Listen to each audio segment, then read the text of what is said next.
నంద్యాల ఎమ్మెల్యేగా మీ అందరికీ కూడా పరిచయస్తుడు నా సోదరుడు రవి నా పక్కనే ఉన్నాడు.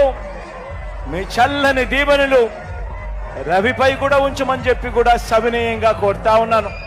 రవికి